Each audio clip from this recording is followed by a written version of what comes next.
పోలవరం దగ్గర వరద అంతకంతకు పోటెత్తుతోంది. గోదావరి పరివాహక ప్రాంతంలో కుండపోత వానతో ఉధృతి ఇంకా పెరుగుతోంది. పోలవరం ప్రాజెక్టు దగ్గర స్పిల్వే ఎగువన 31.7 మీటర్లకు చేరింది నీటిమట్టం. ఇక స్పిల్వే దిగువన 20.6 మీటర్ల నీటిమట్టం ఉంది.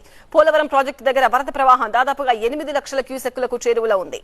తూర్పు పశ్చిమ గోదావరి ఏజెన్సీ ప్రాంతాల్లో ఈ ప్రభావంతో పదుల సంఖ్యలో గ్రామాలకు ముప్పు పొంచి ఉంది. అల్లూరు జిల్లా చింతూరు మండలంలో చెట్టి దగ్గర జాతీయ రహదారిపైకి వరద నీరు చేరింది. ఆంధ్ర, ఛత్తీస్గఢ్, ఒడిషా మధ్య రాకపోకలకు బ్రేక్ పడింది. చాలా వాగులు ఉధృతంగా ప్రవహిస్తున్నాయి. చింతూరు ఏజెన్సీలో 80 గ్రామాలకు రాకపోకలు బంద్ అయ్యాయి. కూనవరం దగ్గర శబరి కూడా ఉధృతంగా ప్రవహిస్తోంది. కూనవరం దగ్గర మొదటి ప్రమాద హెచ్చరిక స్థాయికి వరద నీరు చేరింది.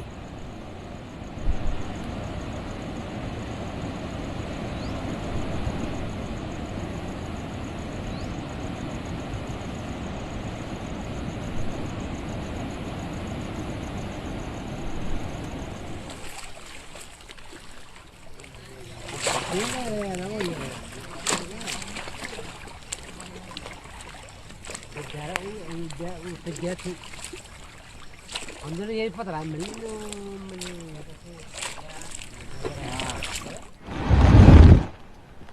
టీవీ స్క్రీన్ పైన ఎక్స్క్లూజివ్ దృశ్యాలు చూడొచ్చు. ఎగువ ప్రాంతాల్లో కురుస్తున్న భారీ వర్షాల వల్ల వరదలతో గోదావరి నీటి మట్టం ఏ స్థాయిలో పెరిగిందో మనకు కనిపిస్తుంది.